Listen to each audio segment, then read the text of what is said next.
Hi எல்லாருக்கும் வணக்கம். So இப்போ பார்த்தோம்னா ஊரக வளர்ச்சி மற்றும் ஊராட்சித்துறை rural development and panchayat Raj டிபார்ட்மெண்ட்ல ஓகேங்களா, அதில் ஒரு விட்டுருக்காங்க, வேகன்சி விட்டுருக்காங்க. ஸோ அதுதான் பார்க்க போகிறோம். என்னன்னு பார்க்கலாம், எப்படி அப்ளை பண்ணலாம்னு பார்க்கலாம். ஸோ இதில் பார்த்தீங்கன்னா காலி பணியிடங்களுக்கான அறிவிப்புன்னு சொன்னீங்க, நோட்டிஃபிகேஷன் ஓப்பன் ஆகும்.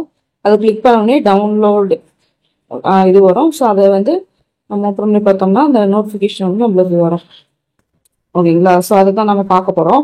ஸோ அதில் பார்த்தீங்கன்னா ஒரு ஊதியம் பார்த்தீங்கன்னா 15,950 50,000 கொடுத்துருக்காங்க. லெவல் 2 இது. ஸோ ஒரு வயது பார்த்தோம்னா பிற்படுத்தப்பட்டோர், அதே மாதிரி பிற்படுத்தப்பட்டோர்ல முஸ்லீம் இருக்காங்க இல்லையா, அவங்க மிகவும் பிற்படுத்தப்பட்ட இவங்க எல்லாமே 18 இருந்து 34 வயசு வரைக்கும் இருக்கவங்க அப்ளை பண்ணலாம். பொது பிரிவில் இருக்கவங்க 18 இருந்து 32 வரைக்கும் பண்ணலாம். ஸோ அடுத்து பார்த்தோம்னா ஆதி திராவிடர், அப்புறமேட்டுக்கு எஸ்சி அருகதியார் இருப்பாங்களே அவங்க, பட்டியல் பழங்குடியினர், அதே மாதிரி ஆதரவற்ற விதவை பார்த்தோம்னா 18 முதல் 37 வரைக்கும் கொடுத்துருக்காங்க. மாற்றுத்திறனாளிகள் பார்த்தோம்னா அதிகபட்சம் 10 ஆண்டுகள் வரை, அதாவது அதிகபட்ச வரம்புல இருந்து 10 ஆண்டுகள் வரை நீட்டிப்பு செஞ்சிருக்காங்க. அதே மாதிரி முன்னாள் ராணுவ வீரர் பொது பிரிவிலேயே அவங்க 18 இருந்து 50 வரை. அடுத்து பார்த்தோம்னா அதே முன்னாள் ராணுவ வீரர்ல பிற்படுத்தப்பட்டோர் வகுப்பினர், அதே மாதிரி பிற்படுத்தப்பட்ட வகுப்பினர்ல முஸ்லீம் இருப்பாங்க இல்லையா அவங்க, அதே மாதிரி பார்த்தோம்னா மிகவும் பிற்படுத்தப்பட்டோர், அதே மாதிரி சீர் மரபினர், ஆதி திராவிடர், பட்டியல் பழங்குடியினர் அவங்களாம் இருக்காங்க இல்லையா அவங்களுக்கு பார்த்தோம்னா 18 முதல் 55 வயது வரை அவங்க கொடுத்துருக்காங்க ஏஜ். வேறு எந்த அரசு பணிக்கு தேர்ந்தெடுக்கப்பட்ட முன்னாள் ராணுவ வீரர் மேற்கொண்ட வயது செலவை பெற இயலாது. இதுக்கு முன்னாடி அரசு பணியில தேர்ந்தெடுக்கப்பட்டிருப்பாங்க இல்லையா அவங்களுக்கு இந்த வயது வரம்பு இல்லை அப்படின்றாங்க ஓகேங்களா. புதுசா போறவங்களுக்கு தான். மொத்த காலி பணியிடம் பார்த்தோம்னா 1483 இருக்கு. அதே மாதிரி அந்த இன சுழற்சி விவரம் பார்த்தோம்னா எது பேஸ் பண்ணி போடுறாங்கன்னா மாவட்டங்கள்ல எவ்வளவு இருக்கோ அதை பேஸ் பண்ணி போடுறாங்க. கல்வி தகுதி 10ஆம் வகுப்பு தேர்ச்சி பெற்றிருக்கணும். அதே மாதிரி குறைந்தபட்சம் பார்த்தோம்னா 8ஆம் வகுப்பு வரை தமிழ் மொழியை படித்திருக்க வேண்டும் அப்படின்னு சொல்லி போட்டிருக்காங்க. விண்ணப்ப கட்டணம் பார்த்தோம்னா பொது பிற்படுத்தப்பட்டோர், அவர் மிகவும் பிற்படுத்தப்பட்டோருக்கு 100 ரூபாய், ஆதி திராவிடர், பட்டியல் பழங்குடியினர் மற்றும் மாற்றுத்திறனாளிகள் இருக்காங்க இல்லையா அவங்களுக்கு பார்த்தா 50 ரூபாய் தான். கடைசி நாள் பார்த்தோம்னா 1/11/2025 வரைக்குமே கொடுத்துருக்காங்க ஓகேங்களா. ஸோ ரொம்பவே ஒரு யூஸ்ஃபுல்லான ஒரு விஷயம் தான் இல்லையா நோட்டிஃபிகேஷன். ஸோ அதனால மறக்காம அப்ளை பண்ணிடுங்க.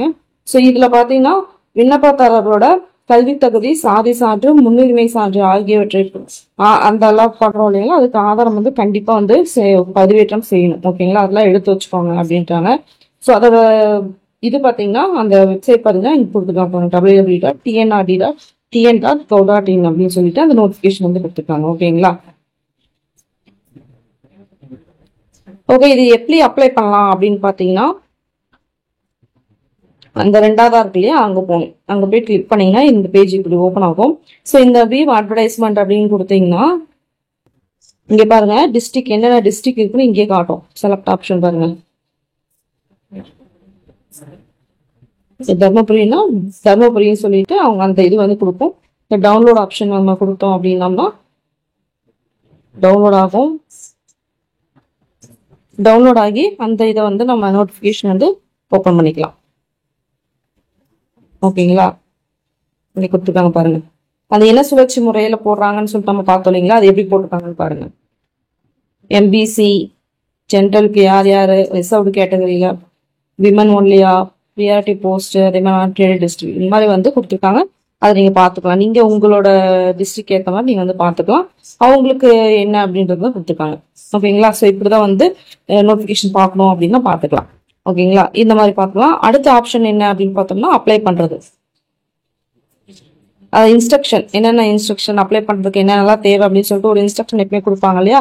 ஸோ அதை போய் பார்க்கறதுக்கு அந்த செகண்ட் ஆப்ஷன் கிளிக் பண்ணீங்கன்னா இன்ஸ்ட்ரக்ஷன் கொடுப்பாங்க ஓகேங்களா. ஸோ அதை பார்த்தோம்னா இணைய வழி ஆட்சேர்ப்பு படிவத்தை நிரப்புவதற்கு முன்பு விண்ணப்பிக்கும் மாவட்டங்களால் வழங்கப்படும் விரிவான விளம்பரத்தை ஃபர்ஸ்ட் படிக்கணும். ஸோ இப்போ தர்மபுரின்னு போட்டாலே அந்த மாதிரி போட்டு என்னன்னு படிச்சுக்கணும் ஃபர்ஸ்ட்.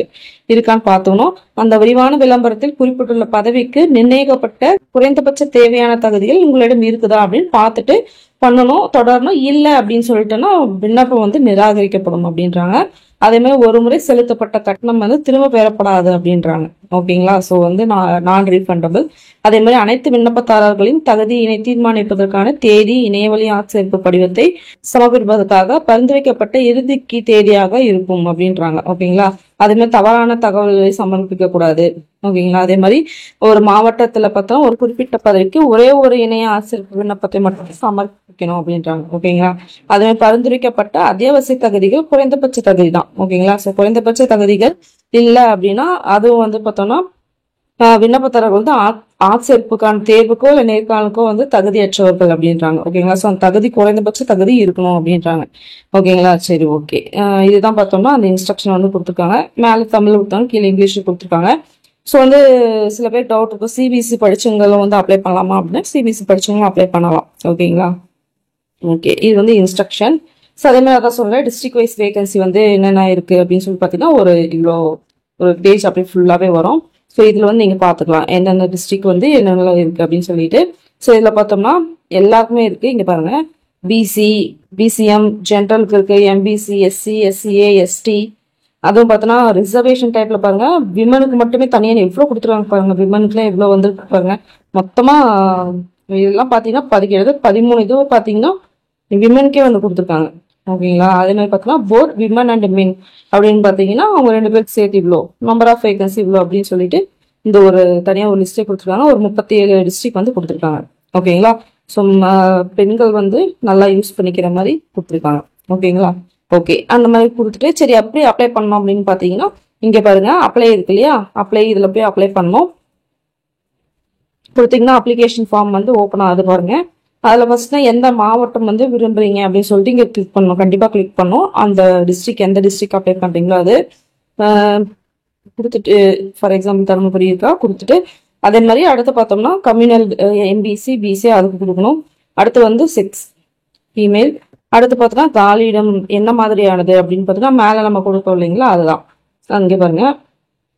எம்பிசி டிநோட்டிஃபைட் கம்யூனிட்டிஸ் விமனா மென் அதுக்கேற்ற மாதிரி கொடுக்கணும். இங்கே பார்த்தீங்கன்னா உங்களோட இனிஷியல் இங்கே நேம் கொடுக்கணும். ஸோ அதாவது வந்து பார்த்தீங்கன்னா இங்கிலீஷ்லேயும் கொடுக்கலாம், தமிழ்லையும் கொடுக்கலாம். அடுத்து பார்த்தீங்கன்னா அப்பா இல்லை கார்டியன் இல்லை ஸ்பௌஸ் அவங்களது.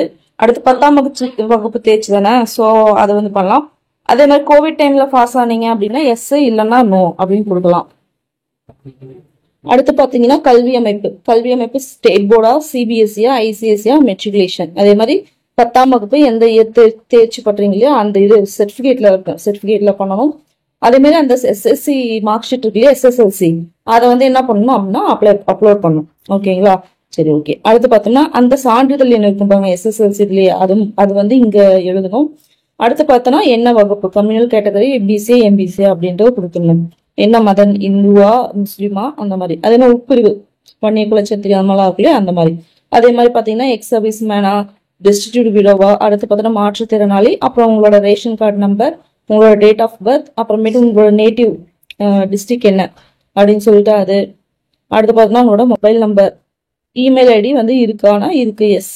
அதே மாதிரி பார்த்தோன்னா 1ஆம் வகுப்பு முதல் 8ஆம் வகுப்பு வரை தமிழை ஒரு பாடமாக பயின்றவரா அப்படின்னா எஸ்னா எஸ்ன்னு கொடுக்கணும், நோனா நோ கொடுக்கணும். ஓகேங்களா. அடுத்து பார்த்தோம்னா உங்களோட முகவரி, அப்புறம் உங்களோட பின்கோட். அதுக்கு அடுத்து பார்த்தோன்னா நீங்க அந்த கம்யூனிட்டி சர்டிஃபிகேட் இருக்கும் இல்லையா உங்களுக்கு, அதை பார்த்தோம்னா மினிமம் பார்த்தோம்னா 20 KB 20 KB இருக்கிற மாதிரி, மேக்ஸிமம் 100 KBல இருக்கிற மாதிரியோ போட்டோ ஜேபிஜி போட்டோவில் ஜேபெக் பிஎன்ஜி அந்த இதில் ஃபார்மேட்டில் வந்து நீங்கள் அப்லோட் பண்ணணும்.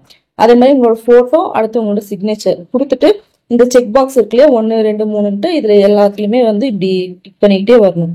டிக் பண்ணிட்டு ஃபுல்லாத்துலேயே டிக் பண்ணிட்டு கடைசி அந்த கேப்சா இருக்கு இல்லையா 5 3 6 8 1 அதை கொடுத்துட்டு சேவ் வந்து நெக்ஸ்ட் ஸ்டெப் கொடுத்தீங்க அப்படின்னா உங்களோட மொபைலுக்கு ஓடிபி வெரிஃபிகேஷன் வரும்.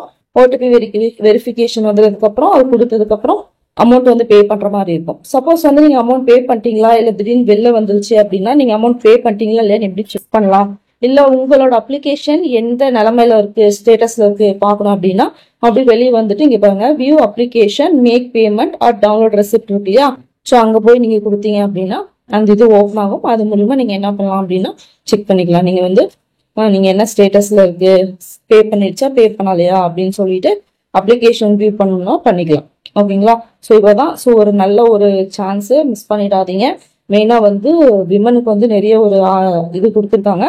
ஸோ பார்த்து அப்ளை பண்ணுங்க. ஓகேங்களா. ஸோ இதுல பாத்தீங்கன்னா விஷயம் என்ன அப்படின்னு பாத்தீங்கன்னா இதுல என்ன அதாவது பாத்தீங்கன்னா இப்ப 10th மார்க் இருக்கு இல்லைங்களா, அதை வந்து 85 இதுக்கு வந்து 85 மார்க் பக்கம் வந்து தகுதி வரைக்கும் எடுத்துக்கிறாங்க. அதாவது 85% வந்து எடுத்துக்கிறாங்க. அதுக்கப்புறம் மீதி 15% பார்த்தோம்னா இன்டர்வியூக்கு எடுத்துக்கிட்டு மீதி டோட்டலாக பார்த்தோம்னா 100 மார்க்குக்கு வந்து அதை எடுக்கிறாங்க. ஸோ அந்த 100 மார்க்குக்குள்ள யார் அதிகமாக இருக்காங்களோ அவங்கள வந்து செலக்ட் பண்ணுறாங்க. ஓகேங்களா? ஸோ இதுதான் வந்து பார்த்தோம்னா அந்த இது ஓகேங்களா எப்படி எடுக்கிறாங்க அப்படின்றதுக்கான ஒரு இது. ஸோ ஒரு நல்ல ஒரு வாய்ப்பு, தவற விடாதீங்க. சப்போஸ் உங்களுக்கு ஏதாவது டவுட் இருக்கு அப்படின்னா கீழே கமெண்ட் பண்ணுங்க, நான் உங்களுக்கு ரிப்ளை பண்றேன். ஓகேங்களா? ஓகே, அடுத்த ஒரு ஜாப்ல மீட் பண்றேன். பாய்.